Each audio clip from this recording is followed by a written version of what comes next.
Hello everyone, this is Erik, the Asian movie enthusiast, and this is my franchise review of the In the Line of Duty Hong Kong action movie series that started back in the mid-1980s, and it's considered to be one of the most important representations of the girls with guns subgenre of action, which placed the ladies on the forefront of the action and let them kick all kinds of butt.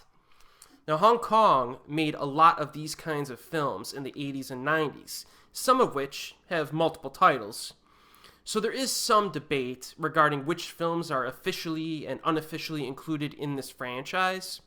I've decided to cover 10 of them in this video, which may be excessive because some review sites have claimed that really only the first 5 films are official installments, but whatever, let's just go above and beyond. It's fun, talking about women kicking butt, right?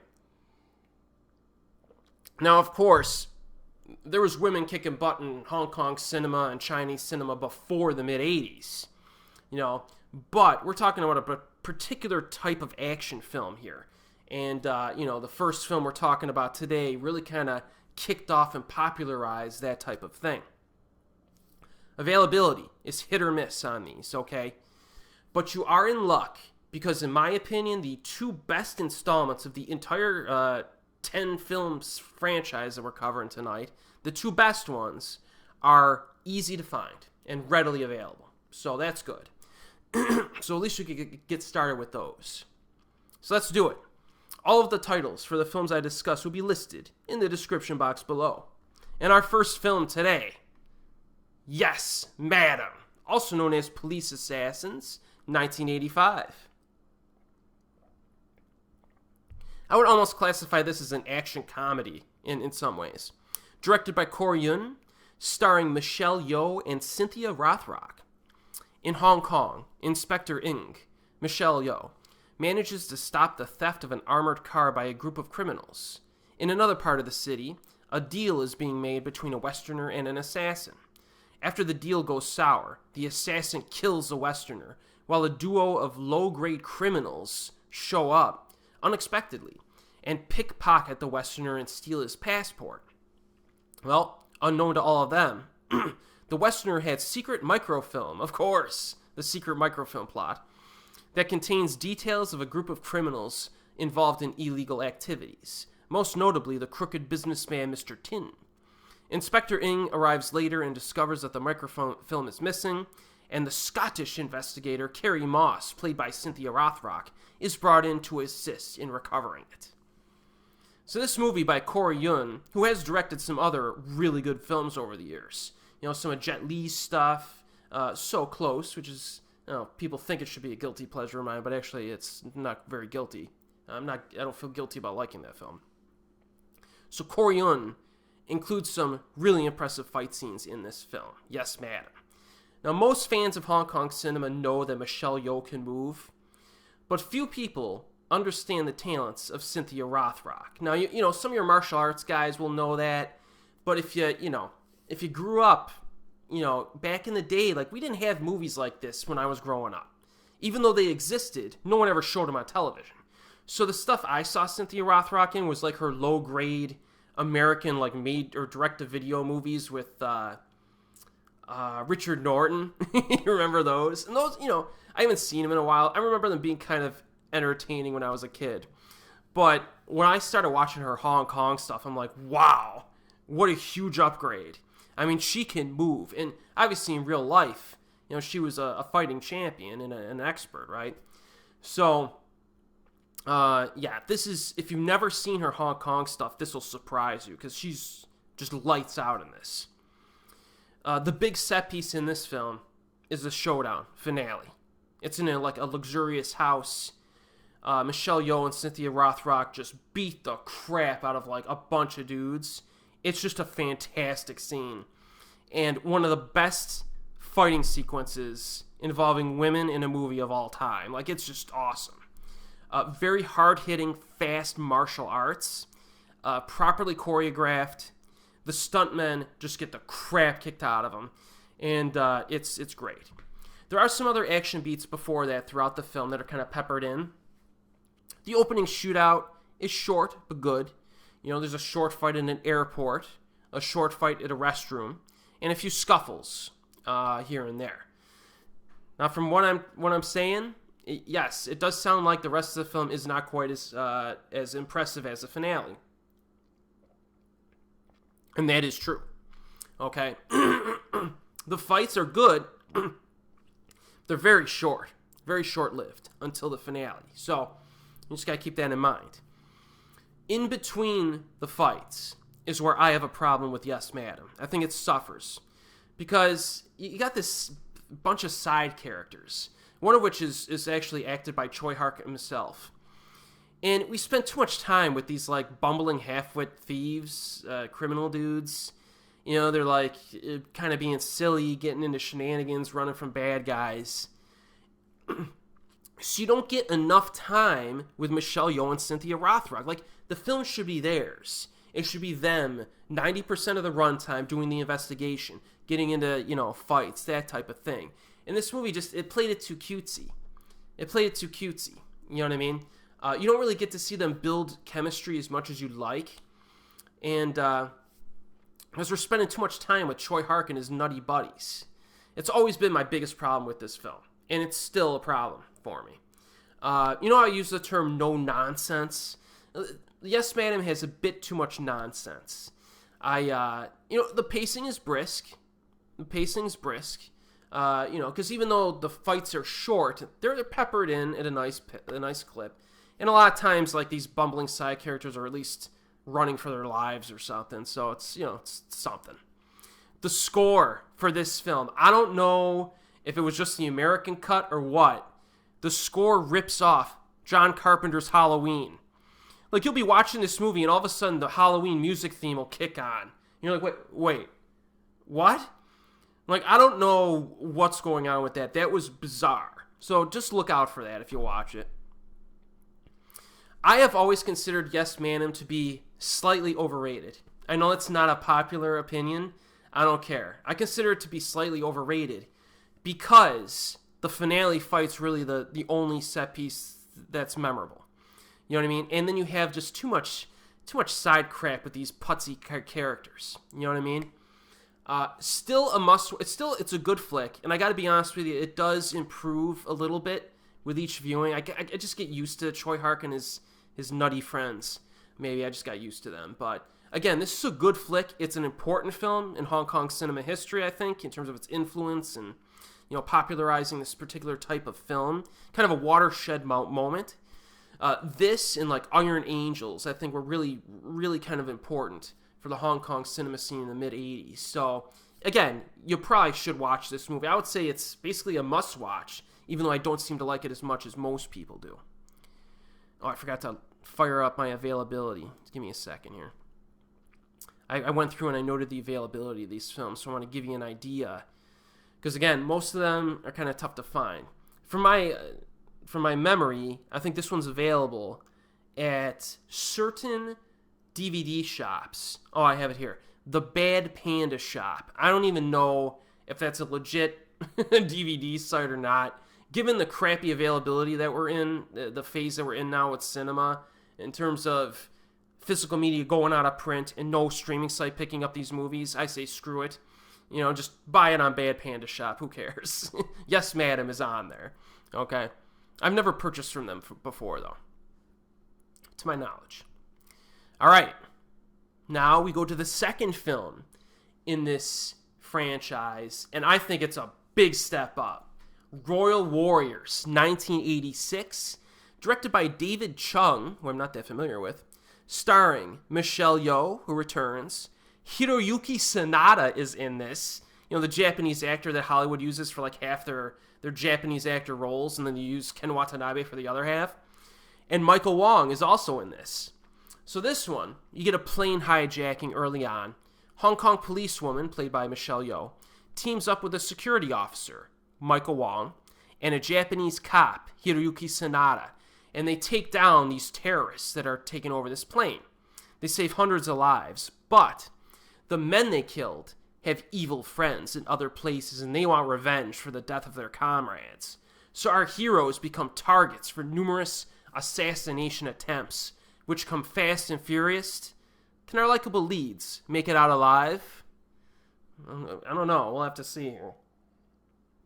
Michelle Yeoh displays some really nice fighting in this movie. All right.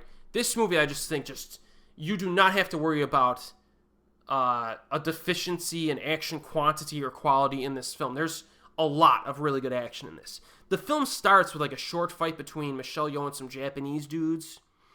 And then we get that violent, it's like a set piece in the first like half hour of the movie on the airplane. And the bad guys are trying to free a prisoner who's in transport. Good fighting in that scene. Even Hiroyuki Sanada looks good in this movie in his fighting skills. Like, it's the best fighting skills I've ever seen from him. Because he's not really like an action guy. He's been in action movies before, but he looks good in this with his punches and kicks. I was impressed. Best action performance of his career. And actually, this occurs during the opening 15 minutes of the movie. Then we get a car chase at the 30-minute mark. It leads to some hand-to-hand fighting with an interesting life-or-death situation at a construction site. I mean, this is what we want out of action. This is just no nonsense. And then things just continue that way. Like, every 15 to 20 minutes, there's like a solid action scene. It's just absurd. There's a shootout gunfight in a nightclub. Another, like, huge set piece that probably would be the highlight of any other film. It's just, like, in the middle of the movie, and it's awesome. Involving a bad guy who's just tough to kill. So this is just an awesome action movie. The finale is at the construction site again, and it's kind of inventive. It kind of mixes it up in terms of, fighting. It's got like a weird vehicle that I won't spoil for you involved, and it's satisfying. Royal Warriors is just upper tier 80s action, people.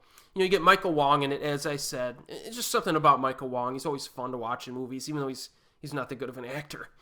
But his chemistry with Michelle Yeoh is good in this.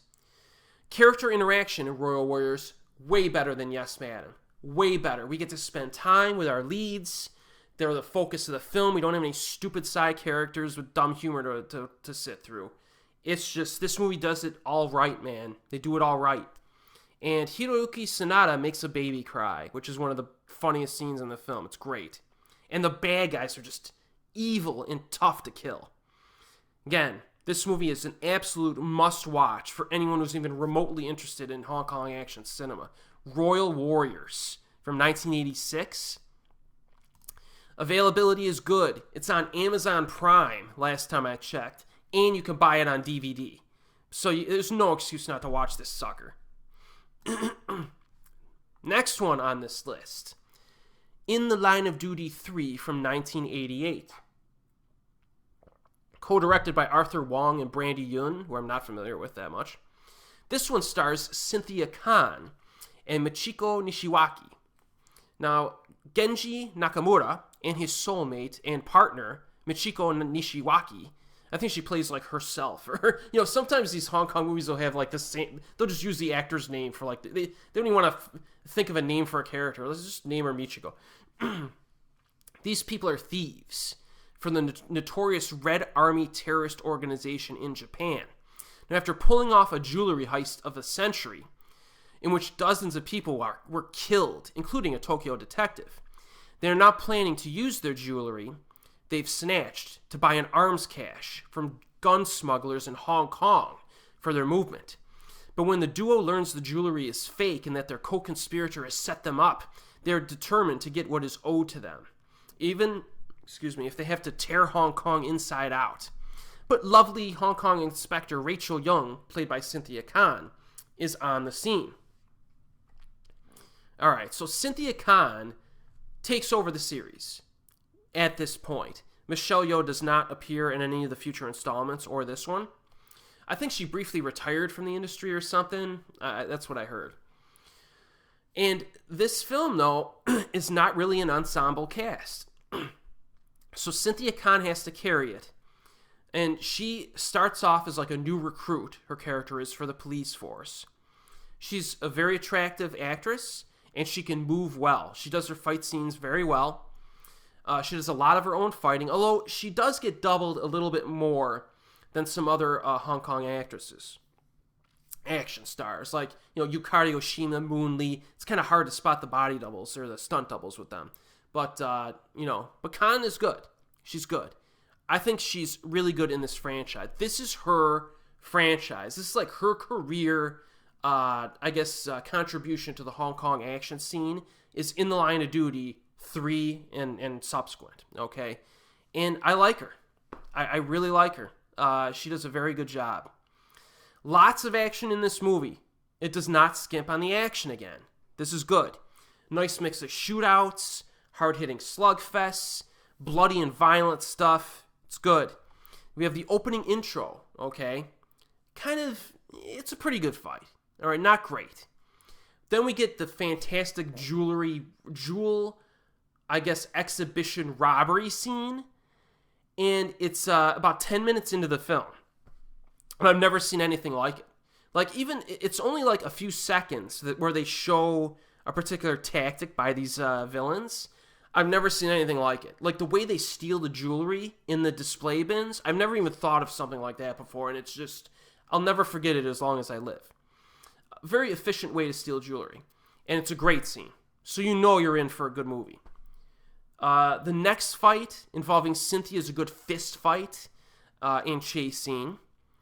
There's a few shootouts in like traffic jam city streets that are good. Tons of innocent civilians just dying. You know what I mean? And the Japanese cop doesn't even seem to care, which just makes it hilarious. And then, just additional fighting. You get Cynthia Khan and the two villains, because you get Michiko and the other villain, and there are a lot of 2-on-1 fights between them and Cynthia Khan. And the finale, like the last 30 minutes, is basically 3 fights, 2 of which are rematches. You know what I mean? So you get Cynthia Khan against these 2 villains, and then they rematch a few times, which is pretty cool. It's satisfying. I mean, the quantity and quality of the action in this movie is good.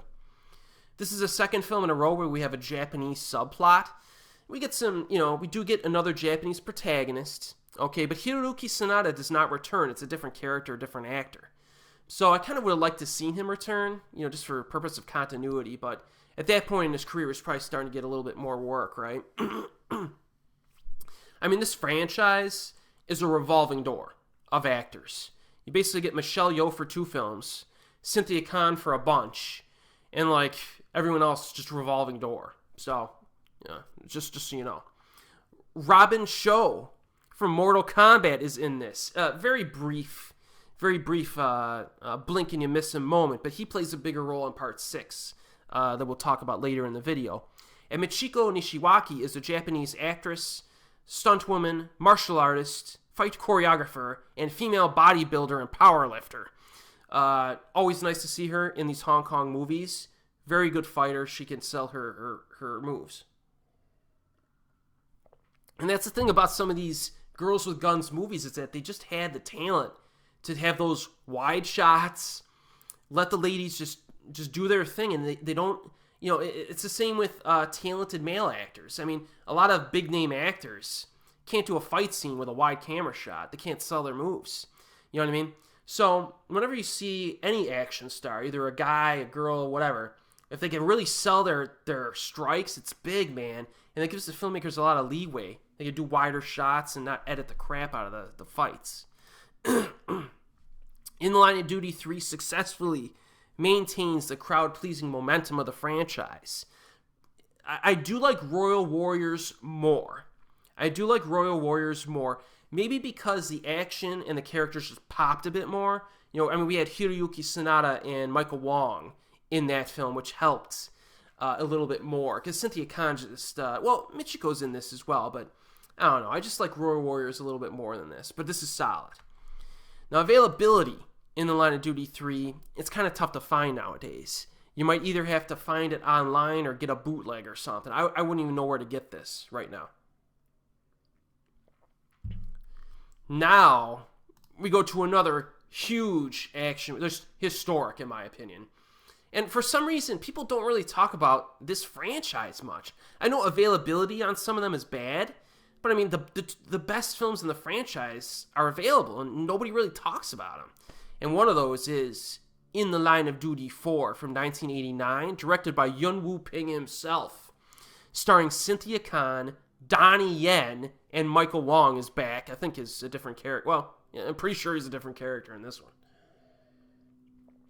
Two detectives who are up to their necks in trouble and getting on each other's nerves as they try to shut down a drug trafficking scheme that could be connected with international ties to organized crime. But in the midst of their investigation, an innocent immigrant dock worker gets into trouble when he witnesses the murder of an intelligence operative and is framed for the crime. This movie is just, it's awesome. You got Donnie Yen now in this too, which is, come on. Donnie Yen added to any movie that has a lot of fighting is going to benefit it. I actually have a full review of this on my channel already. So I'll try to be as brief here as I can. In Line of Duty 4 is one of the most action-packed films of the 1980s. It's no understatement. Okay, Donnie Yen makes his only appearance in the franchise. He's great. Cynthia Khan returns. And even in this film, it's only her second film, you can tell she's really natural. She feels very comfortable in the role, really carries herself naturally. She's really fun to watch. Yoon Yat Chor shows up in his final film role I have listed here. He's the brother of Yun Woo Ping, and he's in this. He plays a scrappy dock worker, I think. And they have a nice, again, you have a nice three-person protagonist base, just like Royal Warriors. It's just having that three-person protagonist base, it makes a nice little dynamic in there. This isn't great script writing, but it's fun to watch when there's not action. And there's really not a lot of the film that does not have action. But Michael Wong comes back since part 2, of course. Of course, he plays a different character. And then you get Michael Woods and John Salviti show up. Okay? And fans of Hong Kong action cinema will recognize these bad guys. They usually play bad guys. They show up as like bodyguards, and they have some memorable fights, man. That's why I say In the Line of Duty 4 and Tiger Cage 2 would make a nice double feature, because it really showcases Woods and Salviti pretty well, I think. Always fun to watch these guys. So they're in this. And then you get the fights. There are so many fights in this movie, it would take me like an hour to talk about them all. It would. It's just nonstop action. Like every 5 minutes there's a fight in this movie. The highlights, I would say, Donnie Yen versus Salviti right in the middle of the film. Cool scene. The girl-on-girl fight in the middle section is really good as well. And then the big finale where everyone just goes nuts. Pretty epic fight between Donnie and Michael Woods on a rooftop with airplanes flying by. That scene's awesome, too. This movie's just outstanding. It's outstanding. Probably the best in the franchise. I think I like it even more than Royal Warriors. So, I remember none of these films are true sequels. They're all standalone films. You can watch them in any order. So, if you wanted to make like an artificial trilogy out of this whole franchise, if you took Royal Warriors, In Line of Duty 3, and In Line of Duty 4, it would be one of the greatest action trilogies of all time, if you wanted to carve those three out. So, In Line of Duty 4 is a must-watch. You gotta watch it. Availability. It's on Amazon Prime and DVD, so it's easy to find. I'm telling you, if you did a double header of Royal Warriors and In the Line of Duty 4, your head will explode. Now, okay, we go to part 5 of a franchise here. All right? And that is Middleman, 1990. When he's framed for being a spy because of his friend's illegal activities, David must escape from police, CIA, and assassins with the help of his cousin, played by Cynthia Khan, of course. Now, as you can readily see, and as I previously mentioned, Khan is the consistent factor in every film of this franchise, beginning with Part 3. And that's comforting, because like I said, everyone else is a frickin' revolving door in this franchise. So that sense of familiarity, familiarity with the lead actress really does act as kind of like the connecting tissue to all these different titles. Now, I'm going to tell you right off the bat, Middleman is a step down from Royal Warriors, In Line of Duty 3, and In Line of Duty 4. All right? It's a step down. Okay, the action doesn't pop quite as much. It's good quality, but it's less impactful at times. Just the action just doesn't You know how when you watch like the raid films or an old Hong Kong action film where like you like wince and you like react to the action, you don't react quite as much to Middleman as you do with some of the prior films in this particular franchise. Okay. Plus, you don't get like a set piece early on to set the tone. You know what I mean? Like the airplane scene in Royal Warriors or the jewelry heist in the Line of Duty 3. You don't get that big set piece, memorable set piece in the opening like 20 minutes, half hour, where it sets the tone. You don't get that in Middleman. Also, it does look kind of cheaper in terms of production. I think most of the installments after 4 seem to have a lower budget to them. At least they look that way. We do get some blue lighting during the night scenes, which is kind of atmospheric. I always like that. But Middleman does come off as kind of a cheaper film. It represents, this is like their first real downgrade in the franchise. However, there's still a ton of action in the movie. So at least they got that right. You know, some of it seems commonplace. The choreography isn't quite as creative and stuff, but there's lots of pretty entertaining action in this, man. All right? You know, you get a scuffle early on with Cynthia Khan. You know, it's a nice little scene. It goes from a parking garage to some different, to an alleyway to a moving car. It's a good scene. There's a rooftop shootout fight that's good. The camera like moves through like these big pipes and stuff that are up there during the fight, which is good. One thing I've noticed though in this franchise, in particular, the bad guys love Uzis. I mean, what is it with Uzis? I mean, I don't know if it was just a period in cinema history. But everyone just uses Uzis now in this franchise. And I'm not sure if maybe it's a cheap weapon to produce. I'm just trying to think logically. But I mean, you figure an Uzi, it has high firepower, but it's got to be pretty inaccurate, right? I don't know. Just kind of interesting because this franchise just loves Uzis, which are pretty fun to watch for a film, I guess. Then we get another action scene that morphs into like a motorboat chase. So that's, again, it mixes things up. It's a good scene. The other thing I like about this franchise is that some movies you can categorize. It's like, oh, that's a shooting movie. It's a gunplay movie. Oh, that's a martial arts movie. These In the Line of Duty films kind of mix it up. There'll be some scenes that start as a gun shooting scene, and then like the protagonist or the bad guy needs to disarm the other person, their enemy, and then it morphs into a martial arts scene. And I kind of like that. Mixes things up nice. This is a well-paced film. Like I said, a lot of action. And, I like it. A lot of violence. Billy Chow shows up during the final hour, and he gets a good fight. And then we have the girl versus girl finale, which is satisfying. It's a satisfying thing. So even though Middleman is a downgrade compared to especially 2, 3, and 4 of this franchise, I still like it. I like the movie. And, it might be controversial, but, sometimes if I have the choice of watching Yes, Madam or Middleman, I'm going to have to think about it. I'll be like, oh, I really want to watch that final scene in Yes, Madam, which is better than any scene in Middleman. But if I really want to see that scene again, I'll watch Yes, Madam. But if I want a more properly paced, focused film that doesn't have stupid, lame humor on the side, I might watch Middleman. I'm not lying. So I'm just being honest with you. So Middleman nowadays, you might be able to find it on used DVD. Okay? All right. So, and this film was directed by Chun-Yi Cha, by the way. All right. Now, the next 3 films sometimes might be a little bit hard to order. Okay? Like, why would they be hard to order, Erik? You're just sorting them chronologically. Well, let me tell you. Because all 3 films came out the same year. You have a franchise that released 3 films in the same year.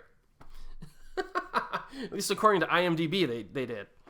So, yeah. So if these, in the Line of Duty 6, 7, and 8, basically you can swap them in terms of their chronology, okay?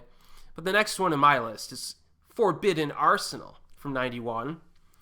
Hong Kong policewoman Young, played by Cynthia Khan again, teams up with Taiwanese and mainland officers to take down a gun-running ring.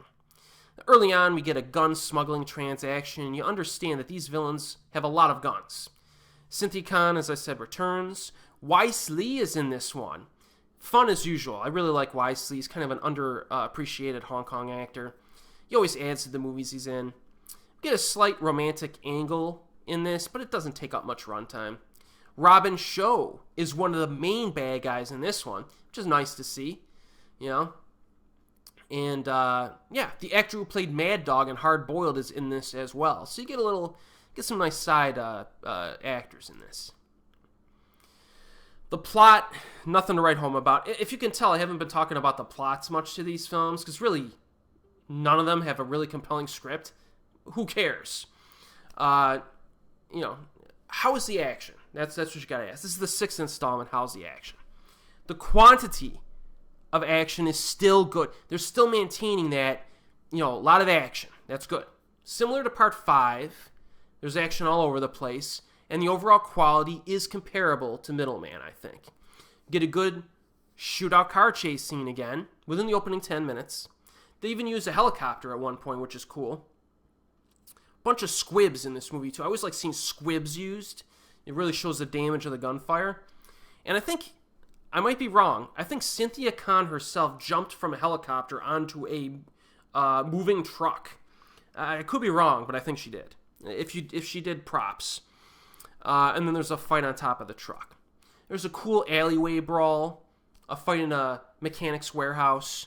This franchise, at this point, keeps its intensity. The fights are pretty hard-hitting, pretty violent. We get a little fencing match. The finale is probably the highlight. Robin Shou holds his own against some protagonists. And, yeah, it's a good action flick. There's not a whole lot more to say about this. I mean, you're at the 6th, installment. Forbidden Arsenal is very comparable to Middleman. You get a bunch of action. It's good action, but it still feels like a lower grade film, okay, compared to, like, Parts 2, 3, and 4, okay? This, I don't think it's as bad as, like, action trash, but if you think about it, Parts 5 and 6 are kind of action trash. They don't really have strong scripts. The action isn't as great as some of the prior installments, but it keeps moving, and it's fun to watch. There's some people online who basically dislike every installment after Part 4, but I do think Parts 5 and 6 have some entertainment value to them, and then, they're fun to watch. Availability of Forbidden Arsenal. It's most of the films now are going to be tough to find. You might either have to find it online or get a bootleg or something. All right. Let's go to Part 7. Directed by the same director, Siu Kung Cheng. Part 6 and 7 are from the same director. And, of course, Cynthia Khan returns, and she's assisted by Simon Yam this time. And that is Seawolves, 1991. And after fleeing Vietnam, John, played by Simon Yam, joins his brother on board his ship, running illicit goods into Hong Kong. The rest of the ship's crew are under the command of Kung, and they have a sideline in pirating, targeting Vietnamese refugee boats in particular. Now, on one such boat, they come across a guy named Gary and his sister is killed, along with the rest of the crew. Gary survives, and he manages to flee the ship when it gets to Hong Kong, but he's kind of lost his memory a little bit, and he finds himself being hunted by these pirates and the police, which include Cynthia Khan. So yeah, we have a guy with amnesia in this movie. It's like, well, why is this amnesia thrown into these, especially Part 7 or whatever of a franchise, now you're throwing amnesia into it. But whatever. It's a lazy plot device. Seawolves is a further downgrade. I'm just gonna be honest with you. You get that middle tier, of Middleman, Forbidden Arsenal, and then Seawolves is another downgrade. This film slows the pace down. It actually slows the pace down a bit. Doesn't have as much action. That's a problem. Tries to create a backstory for some of the characters. Does a pretty good job. It's not what I'm here to see. All right, in the Line of Duty franchise, not exactly a scintillating story, and it's not bad, but it's not scintillating. Yeah. There is an action scene within the opening 5 minutes involving Uzis, of course. Then we do get a good fight involving Cynthia a little bit later on. We get some construction site battles, various other fights. The finale is probably the best part. The amnesiac dude is kind of a big, beefy guy, so his fighting style is a little bit different from a lot of the other films in this franchise. I kind of like that. They changed it up a little bit. He's real meaty and like tough, and you know what I mean, as a protagonist. The violence is still bloody at times, but the choreography and the direction just degrades further. Okay, it continues to degrade. It feels a little bit lethargic at this point, not quite as impactful, and there's more filler to sit through. So, again, you know, it's a further downgrade. This one I have trouble recommending to you. I really do. I mean, there's a few good scenes in it. There's some good fighting at times. You get Cynthia Khan as the lead. You know, like I said, Simon Yam's in it in a supporting role. But this is where you gotta kind of be careful. You know, this is one that you watch after you've seen all the others. You know what I mean? After you track down if you still like all of them, yeah, why not? Watch Seawolves. Again, there's no continuity in story, so watch them in any order. But save this one till later. Again, availability is not good on it. Let's move on to the next one, which is a bit of an additional downgrade. We just, you know, we're on part 8. It's just continuing to degrade. And that is Queen's High from 1991. Under intense pressure from his gang rivals, Kwani's brother, played by Simon Yam, in a different role again, I believe, nevertheless encourages her to go ahead with wedding plans. Now, as their family and bodyguards gather at the ceremony, the opposition strikes, leaving Cynthia Khan's character in a wedding dress, firing an Uzi, of course, while her family is getting attacked. Khan leads a vengeance raid on the opposition, and things kind of go from there. So again, this is the third in the Line of Duty film that was released in 1991, and you can feel it. You can feel it. You know, you basically have an opening scene. You know you're in trouble early on. The opening scene is a slow motion action scene. Like, why are we infusing slow motion into this franchise now? Like, how many? I mean, occasionally they would use it, maybe, but it's all been like fast paced, real time. You know, let's do this, and it's just you can just feel it. Just the franchise just kind of descending into crap. You know, there are a few assassination scenes here and there. You know, they're kind of short. You have to wait until about the 40-minute mark before you get a legit sequence. But it's in slow motion again. You know what I mean? So it's like, what are you guys doing, man? Just too much slow motion in this movie. Shouldn't be a problem for the In the Line of Duty films. It was a big problem for me in this. Conflict is pretty good. Movie needed more action. So you have less action and it's not as good. You know, it's not satisfying stuff. I can't recommend this movie. And a lot of the action scenes were kind of short, too. I mean, the actors do kind of sell their strikes well, but it's almost like the director just wanted to get it over with. You know, it's like, oh, let's just film. Okay, we're done. Move on to the next one. Billy Chow shows up again. It's a different character. Again, even when, like, the revolving door of actors, even when they return, if they're not Michelle Yeoh or Cynthia Khan, they play a different character. It's just weird. Billy Chow's wasted, though, in a villain role. So this movie, Queen's High, is not good enough. I don't recommend it. It's not available. Don't worry about it. You notice how we're going faster through these movies just because they're kind of painful to talk about? All right, our next one, I will say this. Our next one is an upgrade, okay? But not nearly as good as it should have been. Not nearly as good, and that is Death Triangle, also known as A Serious Shock. Yes, Madam, 1993. After being framed for murder, Cynthia Khan's character plays a fugitive from the law. She's innocent, but also badass, and she's forced to rely on a punk car thief played by Yukari Oshima. In turn, Oshima is not nearly as indifferent as her character might be at first, but is pretty fearful of the trouble that Khan's character may cause her. And so she routinely lies about what's going on with her life and stuff like that. But the true villain in this film is Moon Lee. Yes. Yes. So Cynthia Khan returns. But the big story of this installment is you got Yukari Oshima and Moon Lee in the film as well. That's a big-time collaboration. I mean, they collaborated another time, at least one other time, in The Avenging Quartet, which also was not as good as it should have been. But anytime you see three extremely talented action stars in the same movie, it's understandable to get excited and expect a lot from it. Unfortunately, Death Triangle, while I think it's watchable, it does not deliver nearly as much as it should.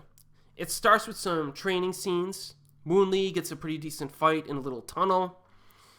We get another fight scene that follows Khan and Lee fighting some nutcase on the street that's pretty good.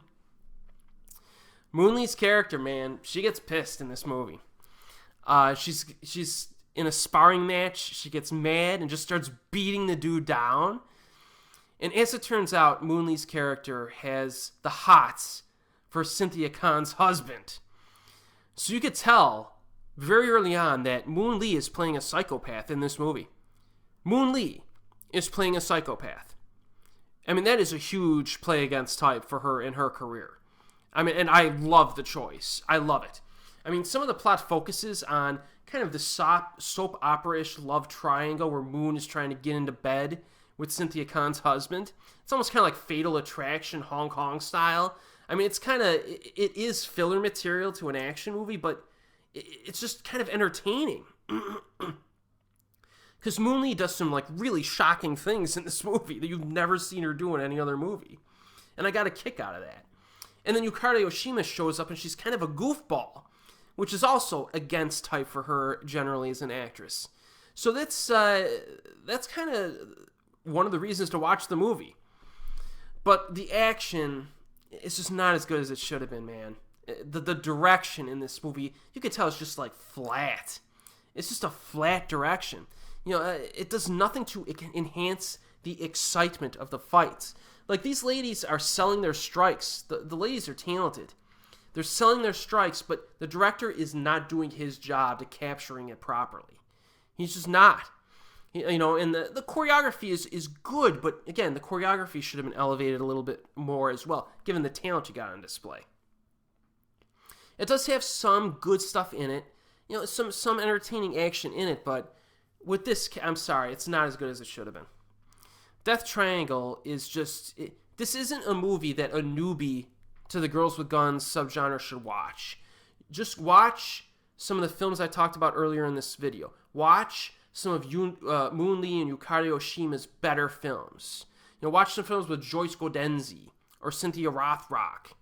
And then, after you get an idea of how these ladies, the three ladies in this film typically are in their films, then you watch Death Triangle, and you're like, oh, this is actually kind of interesting, because I've never seen this combination of personalities before, playing all roles against type, you know what I mean? So that's the reason to watch it, believe it or not.